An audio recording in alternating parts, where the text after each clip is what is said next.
بسم اللہ الرحمن الرحیم۔ السلام علیکم۔ وعدہ پورا کرنا۔ ایک بوڑھا بھرے دربار میں داخل ہوا اور بے دھڑک بادشاہ کے پاس جا کر اس سے اپنا قرض مانگنے لگا۔ تمام درباری بوڑھے کی ہمت دیکھ کر حیران رہ گئے اور سوچنے لگے کہ آج تو بوڑھے کی جان بخشی نہیں جائے گی، مگر بادشاہ کے ماتھے پر ذرا بھی شکن نہ آئی اور بولا، کہو بابا، کیا بات ہے؟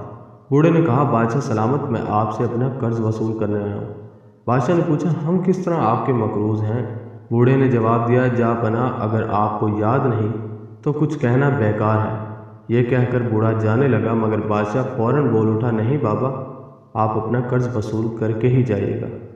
بوڑھا رک گیا۔ بوڑھے نے بولنا شروع کیا، حضور، سرنگا پٹنم کی پہاڑیوں کے قریب جنگل میں میری جھونپڑی ہے۔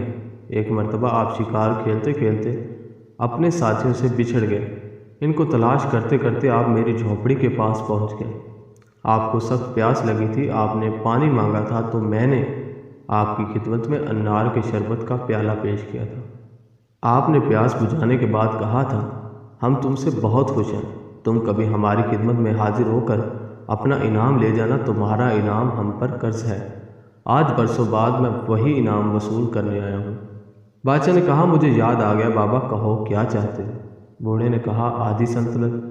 یہ سن کر سب سناٹے میں آ گئے اور خود بادشاہ سلامت بھی تھوڑی دیر کے لیے خاموش ہو گئے، مگر بولے، بابا، ہم تمہاری خواہش پوری کرنے کے لیے تیار ہیں۔ یہ سن کر تمام درباری اور بوڑھا بھی دنگ رہ گیا اور بولا، بادشاہ سلامت، آپ بے شک اپنی بات کے سچے ہیں، میں اپنی خواہش واپس لیتا ہوں، مجھے بدلے میں صرف ایک گلاس سادہ پانی پلا دیجیے۔ بابا کی یہ خواہش پوری کی گئی۔ پھر بادشاہ نے حکم دیا کہ اس کی جھونپڑی کے ارد گرد زمین میں انار کے درخت لگا دیے جائیں۔ دوستو، جانتے ہو یہ بادشاہ کون تھے؟ یہ تھے سلطان ٹیپو شہید۔ اگر تم بھی کسی سے وعدہ کرو تو اسے ضرور پورا کرو، اور اگر تم پر کوئی احسان کرے تو اس کا اچھا بدلہ دو۔